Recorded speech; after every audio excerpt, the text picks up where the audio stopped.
ইব্রু ভাষার জ্ঞান এবং এর গুরুত্বের অভাব সম্পর্কে বলতে গেলে এটি সীমাবদ্ধ নয়, বরং শাস্ত্রের বোঝাপড়া, শাস্ত্রের জ্ঞান এবং ইয়াহওয়ের ইচ্ছার বোঝাপড়া প্রসারিত করে।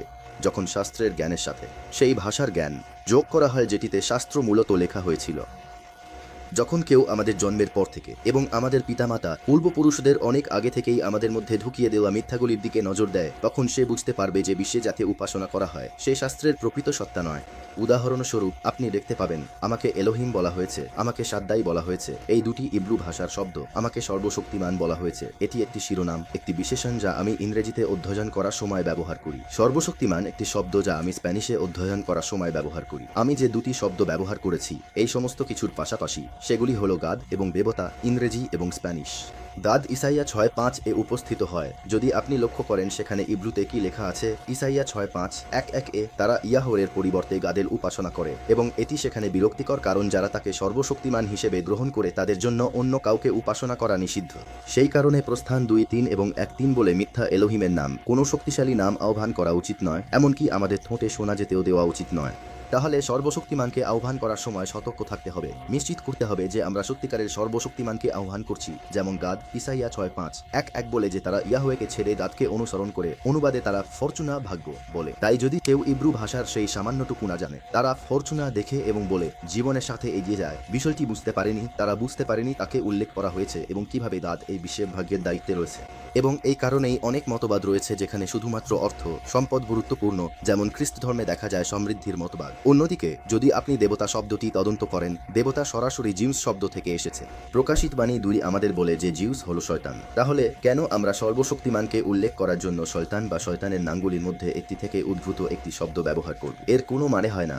এবং শাস্ত্র আমাদের বলে যে তিনি শেষ সময়ে আমাদের মুখ শুদ্ধ করবেন, যাতে আমরা তাকে আর প্রভু বলে না ডাকি, বরং তার নাম ধরে ডাকি এবং তাকে স্বামী বলে ডাকি। পেন্টেক্সটে এমনটি হয়নি এবং প্রতিটি ধর্মান্তরিত ব্যক্তির ভাষায় তাদেরকে পরিত্রাণের বার্তা দেওয়া হয়েছিল। হ্যাঁ, কিন্তু আপনি প্রকৃত নামগুলি বলছেন মানে এই নয় যে আপনাকে পুরো প্রচারটি ইব্রুতে পরিবর্তন করতে হবে। নাম এক জিনিস এবং ঘটনা আরেক জিনিস। যেমন সর্বশক্তিমানের পুত্র এসেছিলেন এবং আমাদের পাপের জন্য মারা গিয়েছিলেন, সেখানে আমি মেসিয়ার সাক্ষ্য দেওয়ার জন্য ইব্রু ব্যবহার করিনি। তার নাম কি? ইয়াহুশুয়া। তার নামের উৎস কি? এটি ইব্রু। তিনি বলেন যখন শাউল গ্রিক ভাষায় কথা বলেছিলেন তখন তাকে ইব্রু অভিব্যক্তির উপর নির্ভর করতে হয়েছিল। প্রকৃত নাম বলা এক জিনিস, মিথ্যা নাম না বলা, এবং অন্য জিনিস হলো ইব্রুতে কথা বলা বা প্রতিটি শব্দকে ইব্রুতে পরিবর্তন করা। যদি কখনো আমি এটা করি তাহলে হয় আমি ব্যাখ্যা করি এটা কি, অথবা আমি ইতিমধ্যে করেছি এবং এটা এই কারণে যে মানুষ যে শব্দটি ব্যবহার করে তা ভুল, যেমন আমি আগে ব্যবহার করতাম এবং তা ভুল ছিল এবং তাই আমি অনুতপ্ত হয়েছি, পরিবর্তন করেছি এবং শেষ। তাহলে শব্দগুলি তোদা পরিবর্তন করা হয় এবং কৃপা শব্দটি শয়তানের 3 কন্যা, জিউসের 3 কন্যার দিকে ইঙ্গিত করে। এবং আমি আবারও বলছি, প্রস্থান 2:3 এবং 1:3 আমাদের এ বিষয়ে বলে। তেমনি 3:4 ও যে ইয়াহওয়ে একজন শক্তিশালী ঈর্ষান্বিত এবং তার নাম ঈর্ষান্বিত। তাহলে একটির সাথে অন্যটির কোনো সম্পর্ক নেই।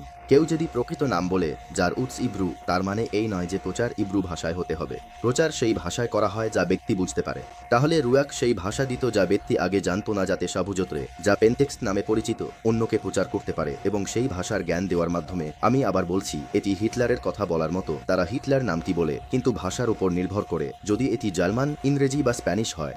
বাকি রিপোর্টে দেখা যায় যে আজেন সবসময় নামটি একইভাবে উচ্চারণ করে, ওবামা, বাইডেন সবার ক্ষেত্রেই একইভাবে উচ্চারণ করে, কিন্তু মেসিয়ার নামটি তারা পরিবর্তন করে। কেউ চায় সঠিকভাবে বলা হোক যেমন বলা উচিত, কারণ আমাদের তাকে সম্মান এবং শ্রদ্ধা করা উচিত। মানুষ মনে করে তাদের পুরো জীবনটাই পরিবর্তন করতে চাওয়া হচ্ছে।